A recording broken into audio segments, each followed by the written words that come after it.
2 listings per month. Yep, that's the objective of this channel. And I did an experiment. I've already been running a bit of an experiment. I want to chat about that. I ran the experiment for basically the last 3 weeks, and it had a little bit of success and quite a bit of failure. And I want to talk about that. If that's something you want to hear, you're in the right place.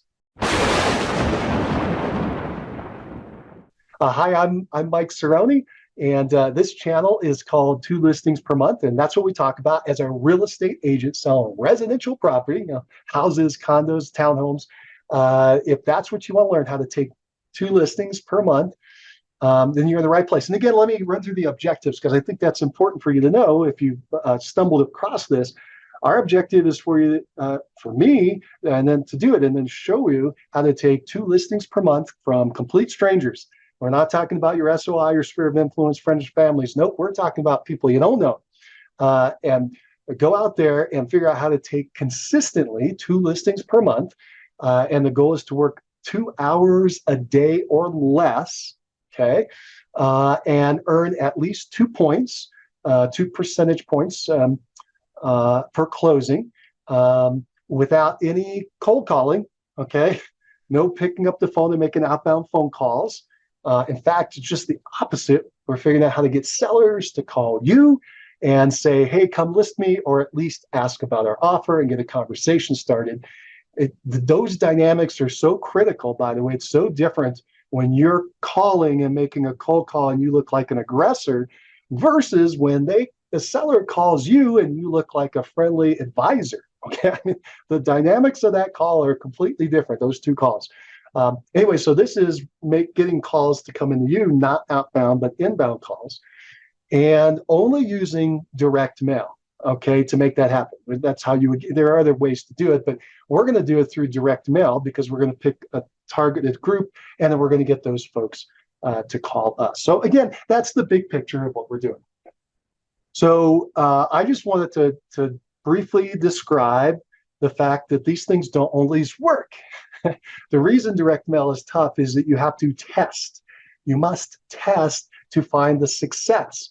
Everybody wants to get to the final answer without doing any testing. And so what most people I've heard, agents, that the biggest problem with direct mail is, and this may have happened to you, it's happened to me, I've done it too, but anyway, I talk to people, they go, hey, I sent out this mailer and nobody replied, and so I sent it again, and nobody replied, and then I sent it again, and nobody replied. Okay, I think that like a 5th grader, maybe even a kindergartner, could tell you, stop sending that piece. But the problem is, especially if you're analytical, you just looked at numbers, people say, oh, it's frequency, and you got to do it a lot over time, and eventually it'll work. No, it's not. It's not going to work. If you send out a piece and nobody replies, that was a bad piece. And if you send it again, then you're a fool. You know what I mean? So that's not the right way to go. Excuse me.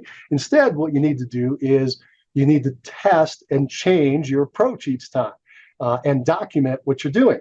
Kind of like I'm doing here. I'm documenting out by video, but you'll see I document in these spreadsheets, and I basically track what's going on to make sure I know what's working and what's not, and try to keep tweaking until I get the result I want. It'll never be perfect, but I got to get it up to the point that it's producing results. A funny way to think about it is, if you send out 100 pieces of mail, it's got to bring back one good friend, a listing, right? So that's the concept. And the idea of testing. You got to test.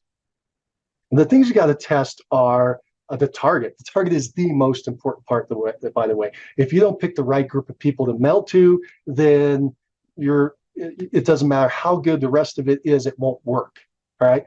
So if, I'm trying to think of a good example, if you're sending advertisements for, I can't think of a good example off the top of my head, but if you pick the wrong group, like if you send an advertisement for a great mechanic, auto mechanic, to someone who does not own a car, never drove a car, and doesn't want to have a car, then you're wasting your time, right? I guess that's an example.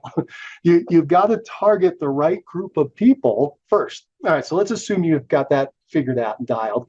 And in our case, it's people that want to sell their home, right? Okay, and I'll talk more about that later. But you get the idea. You got to first have a target, and then you got to have a good offer.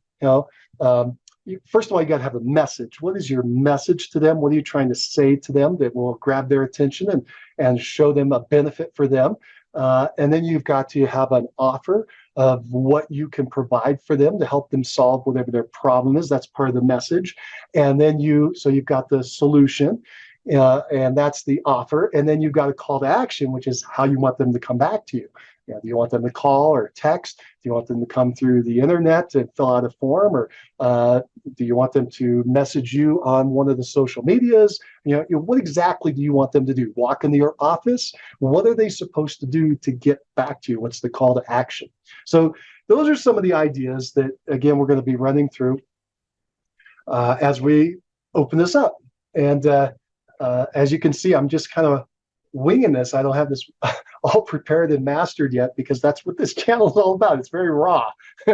All right, so let me just tell you quickly about this experiment. So for the last 3 weeks, I've actually run an experiment. I've got a target, a group of sellers, people I think are going to sell their home, and then I've mailed out to about 400 people, and over the course of 3 weeks, and I got a little bit of response.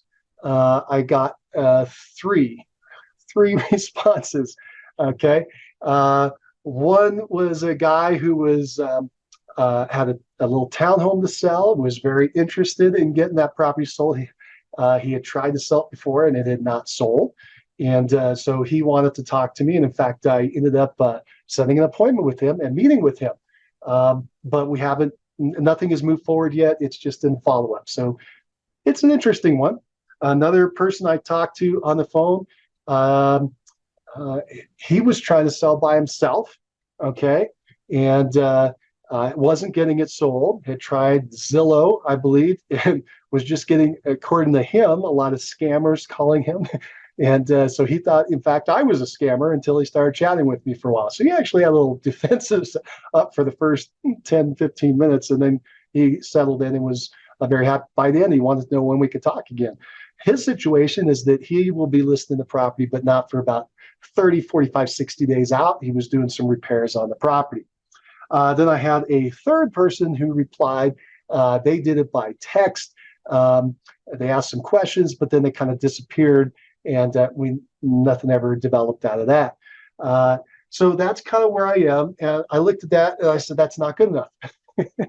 That's just not going to work. So that's what I wanted to share with you, is just kind of the results of my first attempt. And the big purpose of this is to get you to understand that they're not all going to win. All these tests are not going to be super successful. And as I mentioned at the beginning of this conversation, if it doesn't work, you don't keep doing it. Because it's tempting, because I spent all this time preparing it and making it all beautiful and everything, and it's not clicking enough to get a big enough response to make it viable. For instance, if that guy listed, that'd be fine, and that it would start the ball rolling, and the second guy's probably going to list, so maybe we're there. But I think it can be improved quite a bit and get better results. So what I'm going to do is I'm going to change, and I've changed this presentation, the message, the offer. Call to action is still the same. I'm keeping the call to action, by the way, very simple, which is literally a call. Call or text me, because I need to get into conversation with people. And you should be your number one objective in this stuff, is to get into conversation. Because I know you know this, you can go buy leads from a million different places with someone's name, the phone number, the email address, or contact info of some kind. But until you get into conversation with them and start to build a relationship, nothing's really going to come out of that. You just have a piece of paper, just have some information, some data, and that's not enough. All right. So again, the lesson for this call, if there's a lesson to be had, and that is, you got to be willing to test. And I have to remind myself of that as well. That's what I'm doing. I'm going into the second test. And in fact, today, is when that second test goes out. The other problem, or I guess challenge with direct mail, is that it takes time. It's not like instantaneous. Well, we want everything so quick with the internet, and the old statement was the microwave, but is something really fast. Today, you do have to test, and it takes some time. It takes some time to get the mail out there and to see if people are responding and so forth. So I'm guessing it's going to be probably 1 to 2 weeks before I know if this new approach works or not. I'll keep you updated, and keep going. So again, if this is the kind of stuff that you're interested in, you're in the right place. Go ahead and like this video for me. Do me a favor and like it so that other people can see it. That goes through Google's algorithm, I think. And then the second thing is, if you like this material, you want to go on a journey with us, go ahead and subscribe to the channel. I'd love to have you here and kind of bring you along. And then comments. I'd really appreciate if you'd make a comment down below and tell me what you're thinking. Does this project sound good? Does it not sound good? What kind of questions do you have about it? Because I don't know if I'm answering everybody's question, because it's kind of a one-way medium. I'm just talking to you. But if you make comments below, it's coming back to me, and I can say, oh, people are curious about X, Y, and Z. Sally asked this, Johnny asked that. I can kind of get you some information back to make sure I'm answering your questions that you want to know about. And the way to do that is through those comments down below. Finally, if you know of a real estate agent who could benefit from this kind of stuff, a friend or someone else that maybe would be interested in figuring out how to take 2 listings a month, share this with them. I think there are share buttons underneath YouTube, and you can share it with them in whatever medium you think that they would listen to or appreciate. I'm old-fashioned. I do that with my kids. I'll click and say share, and I'll copy a link and I'll send it by email to my kids. They're probably thinking, man, this old guy doesn't know what he's doing, but it gets them to know what I'm referring to. And anyway, you can figure out how to get the message out. I hope you've enjoyed this video. It's been beneficial in some way, and we'll talk more again in the future. All right, take care. Bye now.